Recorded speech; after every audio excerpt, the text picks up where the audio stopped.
যারা দোসা লাভার আছো, দোসা খেতে খুব পছন্দ করো, তাদের জন্য আজকের এই রেসিপিটা। দেখো বন্ধুরা, সবসময় আমাদের বাইরে গিয়ে দোসা খাওয়াটা সম্ভবপর হয়ে ওঠে না। তাই কয়েকটা ইজি ট্রিক ইউজ করে বাড়িতেই কিভাবে সহজ উপায়ে এবং 10 মিনিটে দোসা বানানো যায় এবং সেই ট্রেডিশনাল এবং অথেন্টিক দোসার টেস্টও আসবে, সেটাই আমি আজকে তোমাদের সঙ্গে শেয়ার করছি।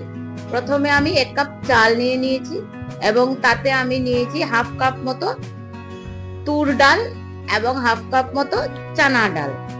আর যদি উড়ের ডাল হয় তাহলে তুর ডাল বা চানা ডাল কোনো কিছুই লাগে না। রেস্টুরেন্টে আসলে চানা ডালটা ইউজ করে, তাই আমিও তুর ডাল আর চানা ডাল দিয়ে ইউজ করেছি।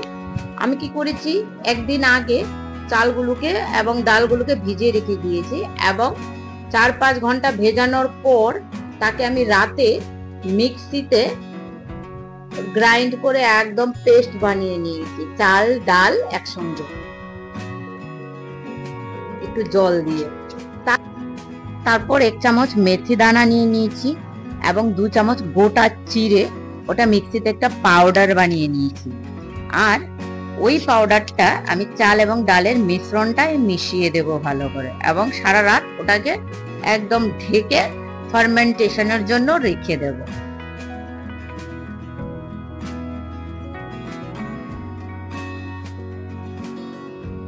দোসার সঙ্গে চাটনি না হলে কি হয়, তাই একটা ইজি বাদামের চাটনি আপনাদের সঙ্গে শেয়ার করছি।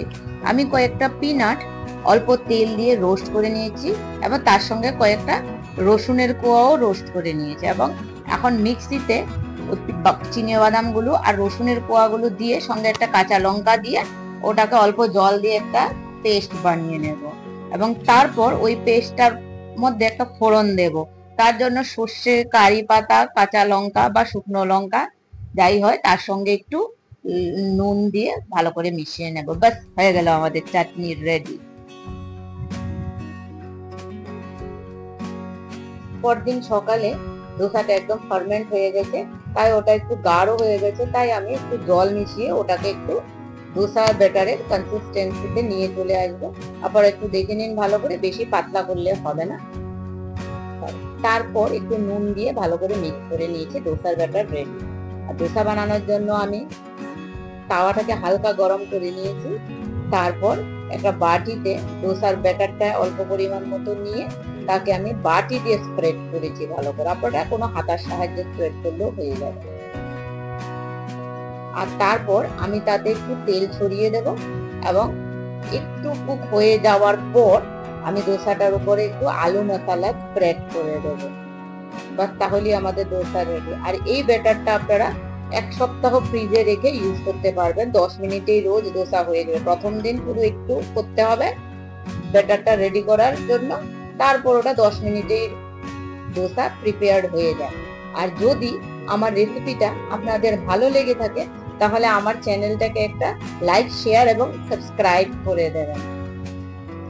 আর এইভাবে নতুন নতুন রেসিপি নিয়ে আসার জন্য তাহলে আমিও মোটিভেট হয়ে যাব।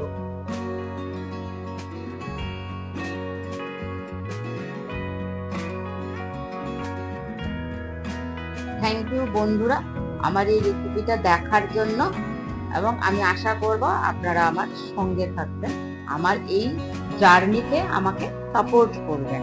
Thank you.